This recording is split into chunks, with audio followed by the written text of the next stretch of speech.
প্রতিদিন গীতাপাঠ শুনলে মন শান্ত হয়, জীবনে সঠিক পথ দেখাতে সাহায্য করে। দুঃখ, ভয়, রাগ দূর হয়, আত্মবিশ্বাস বৃদ্ধি পায়।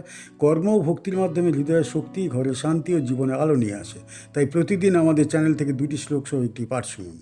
প্রকৃতে ক্রিয়মাণানি গুণৈ হৈ কর্মাণি সর্বশঃ অহংকার বিমূঢ়াত্মা কর্তাহমিতি মন্যতে। এই জগতে প্রকৃতির গুণেই সমস্ত কর্ম সম্পন্ন হয়, কিন্তু অহংকারে অন্ধ মানুষ মনে করে এই কাজের কর্তা আমি। প্রকৃতি অর্থাৎ প্রকৃতির দ্বারা প্রিয় মানানি অর্থাৎ সম্পন্ন হচ্ছে, গুণই মানে 3 গুণের দ্বারা, কর্মানি মানে সকল কর্ম, সর্বস্ব অর্থাৎ সম্পূর্ণভাবে, অহংকার মানে মিথ্যা আত্মভাব, বিমূঢ় আত্মা অর্থাৎ মোহগ্রস্ত মন, কর্তা মানে কর্তা, অহম মানে আমি, ইতি মন্যতে মানে এইভাবে ভাবে। এই শ্লোকে বলা হয়েছে মানুষ যা কিছু করে তা প্রকৃতির 3 গুণ সত্য, রজ ও তম দ্বারা পরিচালিত। মানুষের দেহ, ইন্দ্রিয়, মন সবই এই প্রকৃতির অধীনে। অকল্পনীয় এই বিশ্বচক্র প্রকৃতির নিয়মেই চলছে। সেখানে ব্যক্তিগত ক্ষমতা বলে কিছু নেই। যখন কোনো মানুষ মনে করে আমি কর্তা, সব আমি করছি, তখন সে অন্ধ মোহে আবদ্ধ হয়ে পড়ে। এই অন্ধ মোহই অহংকার। প্রকৃতি যেমন ভোর বিকেল তৈরি করে, বায়ু প্রবাহিত করে, আগুন দহন করে, মানুষের ইচ্ছা শক্তি প্রকৃতির অংশ। কেউ ভাবতে পারে আমি ইচ্ছা করেছি তাই করেছি, কিন্তু সেই ইচ্ছাও প্রকৃতির গুণ দ্বারা গঠিত। আত্মা শুদ্ধ, অক্ষয় ও নিত্য।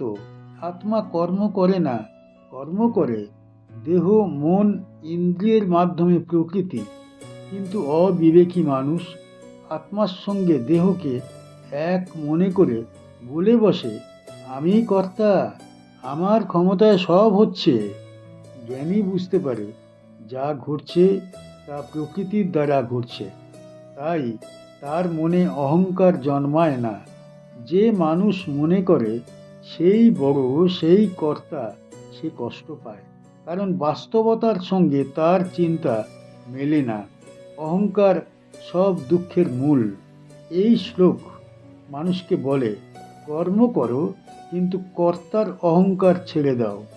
প্রকৃতির চক্রকে মান্য করে চললে মন শান্ত থাকে।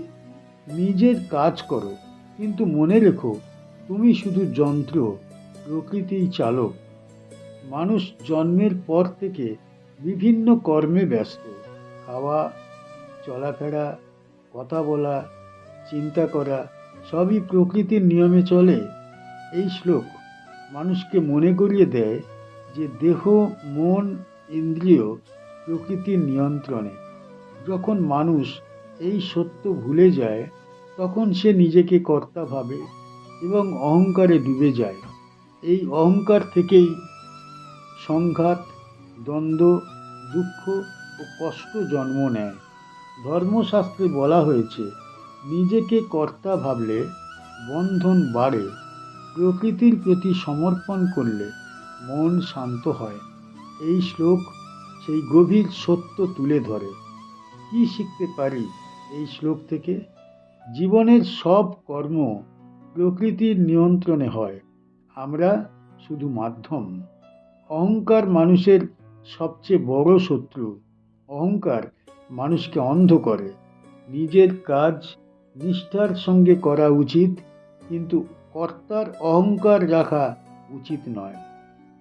প্রকৃতির নিয়মকে মান্য করে চললে মন শান্ত থাকে এবং দুঃখ কমে। আত্মা কর্মের কর্তা নয়, দেহ মন প্রকৃতির অধীন। এটি বুঝতে পারলে জ্ঞান জন্মায়। এই শ্লোক মানুষকে নম্রতা, বিনয় ও সমর্পণের পথ দেখায়। যে নিজেকে কর্তা ভাবে সে দুর্বল, যে প্রকৃতিকে কর্তা মানে সেই জ্ঞানী।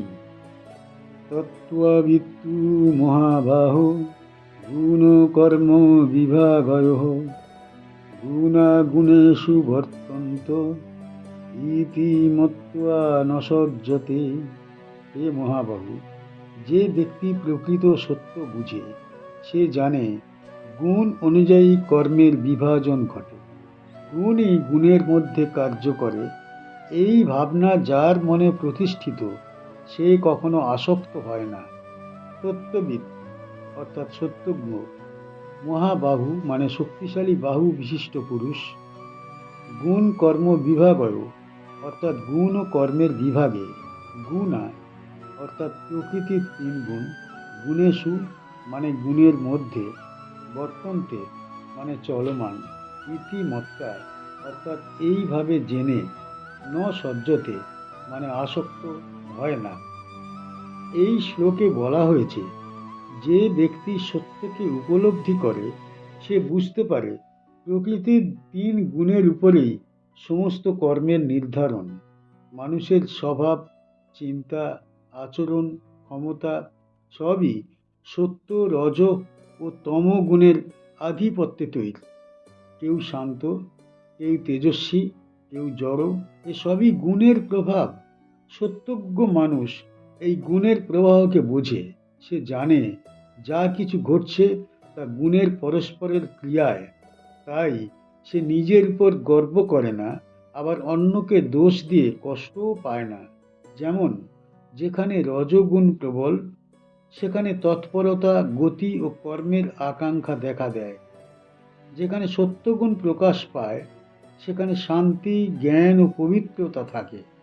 তমগুণ বেশি হলে জড়তা, ভুল সিদ্ধান্ত ও অন্ধকার দেখা দেয়। সত্যজ্ঞ মানুষ বুঝতে পারে কারো দোষ, গুণ, আচরণ সবই প্রকৃতির গুণগত প্রকাশ। এই জ্ঞান মানুষকে বিনয়ী করে, তার মনে কোনো অহংকার থাকে না। যেভাবে নদীর স্রোত নিজের নিয়মে চলে, ঠিক তেমনি গুণগুলোও নিজের নিয়মেই কাজ করে। ব্যক্তির ভিতরে গুণের যে প্রবাহ বেশি সেই অনুযায়ী কর্ম ঘটে। এই গভীর সত্য উপলব্ধি করলে মানুষ পরের প্রতি বিরক্ত হয় না এবং নিজের প্রতি অহংকার জন্মায় না।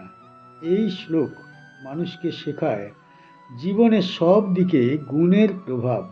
তাই জ্ঞানী ব্যক্তি গুণের গুণের মধ্যে চলতে শেখে এবং তাতে নিজেকে জড়ায় না।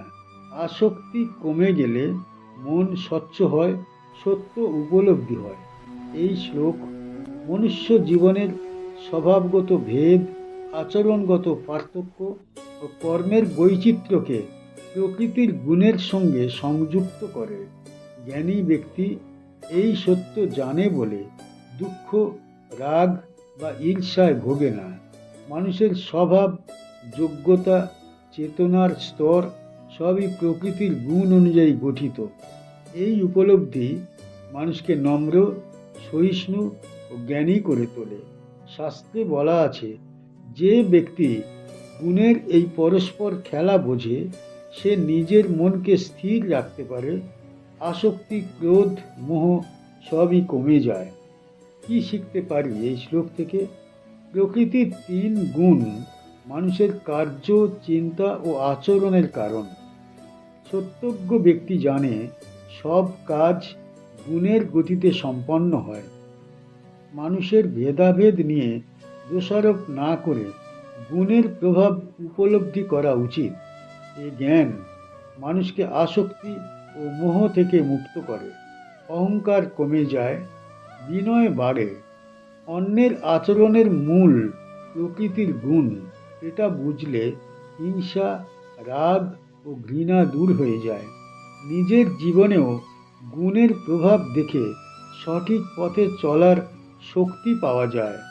গুণের কার্যকে গুণের মধ্যে দেখে যে পথ চলে তার মন সর্বদাই শান্ত থাকে। আমাদের চ্যানেলের গীতা পাঠ কেমন হয়েছে, ব্যাখ্যা কেমন হয়েছে, আপনার কেমন লেগেছে কমেন্ট বক্সে অবশ্যই জানাবেন এবং প্রতিনিয়ত গীতা পাঠ শোনার জন্য চ্যানেলটা অবশ্যই সাবস্ক্রাইব করে রাখুন। দেখা হচ্ছে পরের ভিডিওতে।